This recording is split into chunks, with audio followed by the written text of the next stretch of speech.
Donald Trump, you know him, we all know him. He's the guy who used to be on TV yelling about how everyone else was terrible at their jobs. And then, surprise, he got one of the biggest jobs there is, President of the United States. But before that, even during that, there was something else. Something different. This wasn't just a politician giving speeches or kissing babies. This was a whole new level of weird. Trump took to Twitter like a duck to a very, very angry pond. Before him, politicians used social media to seem relatable. You know, pictures of their dogs, awkward attempts at memes, the usual. Trump? He used it like a weapon. A way to bypass the fake news and speak directly to the people. Or at least the people who liked what he was saying, which, let's be honest, was often kind of mean.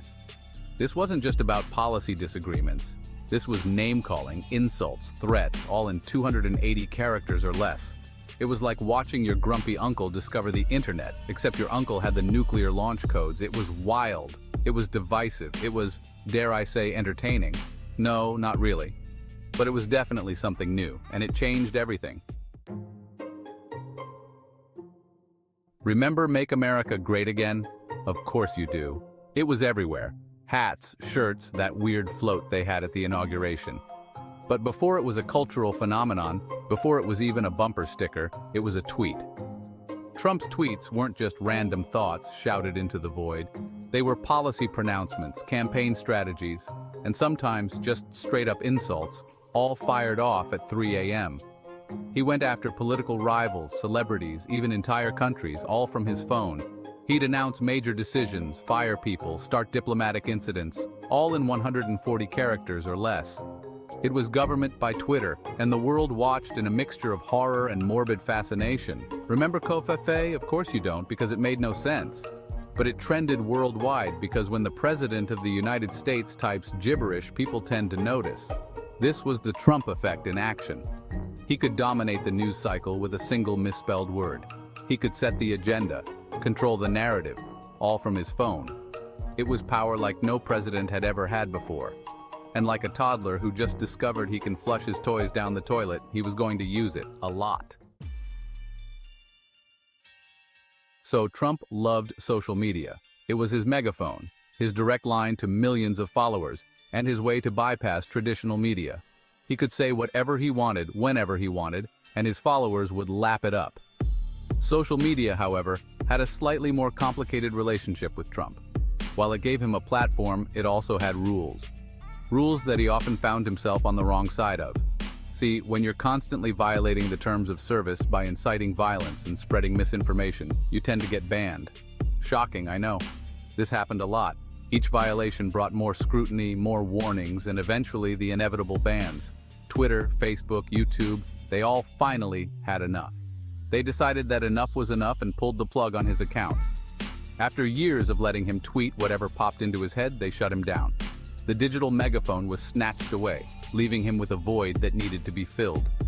Now most people, when banned from the internet's biggest platforms, might take the hint. They might reconsider their actions, maybe even apologize or change their ways, maybe reflect on their life choices. Not Trump. He saw it as a challenge, a call to arms, a reason to double down on his beliefs. No, Trump did what any rational person on the verge of losing their mind and a whole lot of money would do. He started his own social media platform, a place where he could say whatever he wanted without fear of being silenced. Enter Truth Social, a safe space for Trump and his followers, free from the tyranny of facts and consequences. It was marketed as the ultimate free speech platform, a haven for those who felt wronged by the mainstream social media giants. It was supposed to be huge, the next big thing, a platform to rival the giants. It was not that. Despite the grand promises and bold claims, it struggled to gain traction. See, there's a thing called market saturation. The social media landscape was already crowded, with established giants and niche platforms all vying for attention. Basically, it means there are already a lot of social media sites out there. And breaking into that market is no easy feat, especially when you're up against well-established players. And most of them have things that Truth Social doesn't, like, users. Active, engaged users who contribute to the platform's vibrancy and relevance, or a functioning business model. A clear strategy for growth, monetization, and user retention. Without these, any platform is doomed to fail, or any discernible reason to exist other than to stroke the ego of a certain former president. It was more about personal vendetta than providing real value to users. It was a ghost town, a digital echo chamber where the same voices bounced around, with little to no new input or engagement. A digital wasteland of angry rants and conspiracy theories populated by bots and diehard supporters. It became a caricature of what it set out to be, a testament to the pitfalls of building a platform on grievances and ambition alone. Section 4. The Business of Trump. Truth. Social's uncertain future and potential conflicts. Now you might be thinking, John, this is all very amusing, but what's the big deal? And you'd be right to ask that. After all, a failed social media platform is hardly the biggest scandal Trump has been involved in. But here's the thing. It's not just about the platform itself, it's about what it represents. See, Trump isn't just a businessman, he's also a politician. And not just any politician. He's the guy who keeps threatening to run for president again. And that's where things get a bit sticky. Because now you have a potential future president who also owns a social media platform. A platform that he controls. A platform that he can use to spread his message, attack his opponents, and potentially even influence the outcome of an election. And let's not forget the whole conflict of interest thing. What happens when foreign governments or corporations realize they can curry favor with the potential leader of the free world by, say, investing heavily in his struggling social media platform? It all gets very murky, very quickly. And that's before we even get into the whole issue of misinformation and the potential for Truth Social to become a breeding ground for conspiracy theories and extremism. This isn't just about a bad business decision. This is about the erosion of democracy, the dangers of unchecked power, and the very real threat to the fabric of reality itself. Imagine a scenario where a sitting president uses his own social media platform to bypass traditional media channels. This could undermine the role of the free press, a cornerstone of democratic society. The press serves as a check on power, but what happens when that power has its own megaphone? The potential for abuse is staggering. And let's not overlook the impact on public discourse. A platform like Truth Social could amplify divisive rhetoric, making it easier for misinformation to spread unchecked. Fact-checking becomes a Herculean task when falsehoods are disseminated at lightning speed. Conspiracy theories can gain traction, leading to real-world consequences. We've already seen how dangerous this can be. The events of January 6th are a stark reminder of the power of misinformation. Truth Social could become a breeding ground for similar movements. The stakes are incredibly high. This isn't just about one man's business venture. It's about the future of democracy and the integrity of our political system. We must remain vigilant and critically assess the implications of such platforms.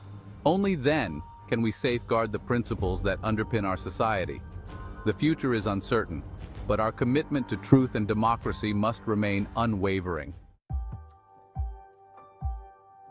Section 5, the social media echo chamber. Can we escape our own biases? So, here we are. Living in a world where the former and potentially future President of the United States has his own social media platform, which he uses to, well, be himself. This platform isn't just a tool for communication, it's a megaphone for his thoughts, unfiltered and direct, which is to say, rant, rave, and generally sow chaos wherever he goes. His posts can spark debates, fuel controversies, and even influence public opinion on a massive scale. It's a mess, but it's also a symptom of a much larger problem. The chaos we see is not just about one person. It's about how social media has transformed the way we communicate and perceive reality. Because Trump didn't invent this game, he just figured out how to play it better than anyone else. He mastered the art of leveraging social media to his advantage, understanding its potential to shape narratives and influence millions. He understood the power of social media, the way it can be used to bypass traditional media, to connect directly with voters, to create your own reality. This direct line to the public allows for a level of influence that was previously unimaginable. The way it can be used to bypass traditional media, to connect directly with voters, to create your own reality. This direct connection can be both empowering and dangerous, as it often blurs the lines between fact and fiction. And he exploited it ruthlessly. By doing so, he set a precedent for how political figures can use social media to their advantage, often at the expense of truth and civility. But here's the thing. We're all susceptible to this. It's not just about one person or one platform. It's about how we all interact with social media and how it shapes our perceptions. We all have our own biases, our own echo chambers where we surround ourselves with people who agree with us. These echo chambers reinforce our beliefs and make it harder to see other perspectives. Social media just amplifies that. It creates these feedback loops where our existing beliefs are reinforced, where dissent is silenced, and where critical thinking goes to die.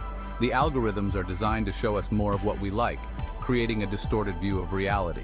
It creates these feedback loops where our existing beliefs are reinforced, where dissent is silenced, and where critical thinking goes to die.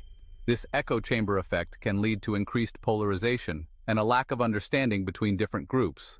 It's easy to get sucked in, to believe what we see on our screens, especially when it confirms what we already believe. The convenience and immediacy of social media make it a powerful tool for shaping our thoughts and opinions. To believe what we see on our screens, especially when it confirms what we already believe. This confirmation bias can be comforting, but it also limits our ability to see the full picture. That's why it's more important than ever to be critical thinkers, to question what we see online, to not take everything at face value, but to dig deeper and seek out the truth, to question what we see online, to look beyond the headlines and sound bites, and to understand the context and nuances of the information we consume, to seek out diverse perspectives, to engage with people who have different viewpoints, and to understand where they're coming from. This can help us to broaden our own perspectives and to see the world in a more nuanced way, to engage in respectful debate, to listen to others, to consider their arguments, and to respond thoughtfully. This kind of engagement can help to bridge divides and to foster a more informed and empathetic society. Because the alternative is a world where truth is whatever we want it to be. A world where facts are irrelevant and where our own biases and beliefs are the only things that matter. A world where facts are irrelevant, where misinformation and disinformation can spread unchecked, and where the line between truth and falsehood becomes increasingly blurred. A world where democracy itself is at stake. Because when we can't agree on basic facts, it becomes impossible to have a meaningful dialogue or to make informed decisions as a society. And frankly, that's a world I'd rather not live in.